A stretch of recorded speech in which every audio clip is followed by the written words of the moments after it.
Salut papa, coucou du bout du monde, à Ushuaia. Et toi alors, t'es où? Terre de feu, magnifico, que te vaya bien, hijo.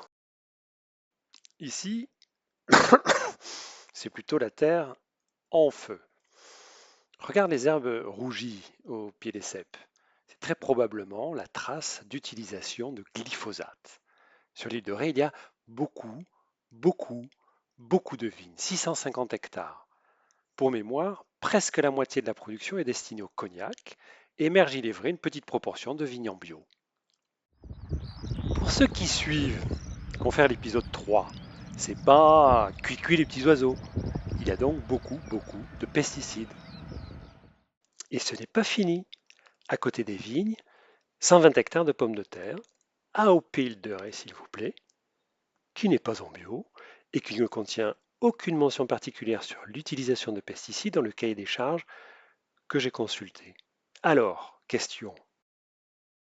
Comment peut-on avoir de si belles rangées de pommes de terre sans aucune herbe folle? Moi je dis ça sent la chimie.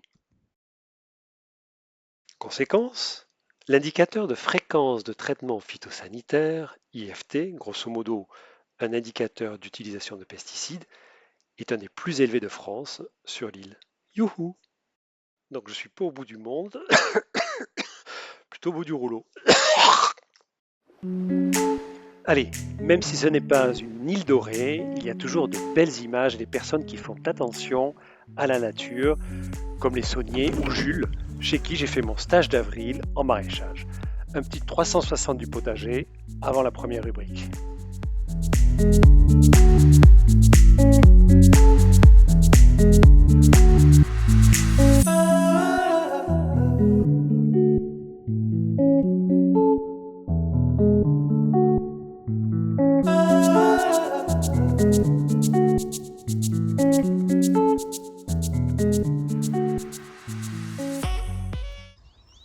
Alors on va vous présenter le mesclin qui est le légume du mois. Donc le mesclin c'est un mélange de 5 pousses, d'au moins 5 pousses différentes. Donc dans ce mesclin là c'est un mesclin de printemps. On varie les mesclins en fonction de la saison. Au printemps, à l'automne, on peut se permettre de faire des mesclins de choux. Après l'été, on est plutôt sur des mesclins de laitue qui sont plus résistantes à la chaleur. Donc là dans celui-ci il y a des choux Mizuna, 2 pousses de moutarde, de l'aneth, de la clétone de Cuba. Alors il peut être consommé en salade, donc avec une petite vinaigrette. Il peut aussi être consommé pour décorer des plats avec une ou deux feuilles dans l'assiette.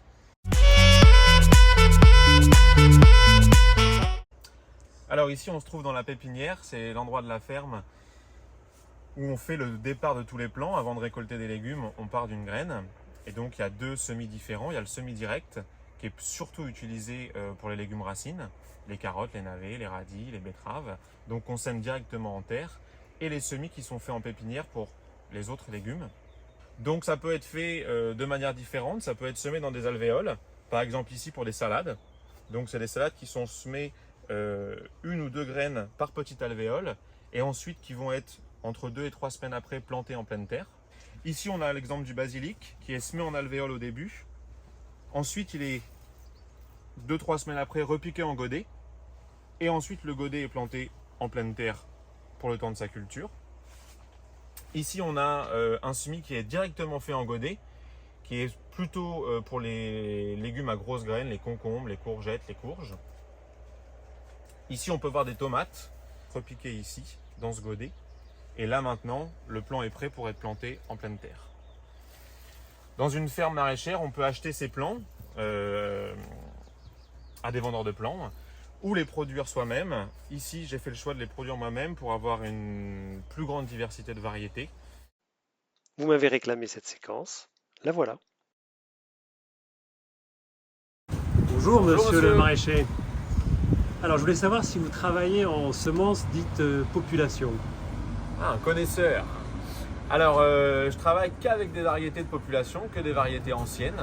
C'est des variétés de légumes qui ont été faites pour le goût, en fonction aussi de l'endroit en France où c'est cultivé. Et donc aucun hybride F1.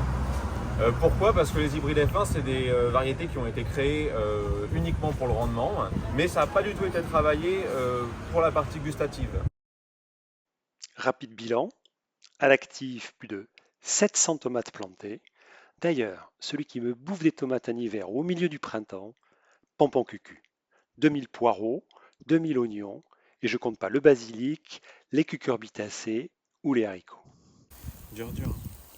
Au passif, je suis cuit. Alors, pour tenir la distance, Émilie m'a préparé une salutation aux légumes.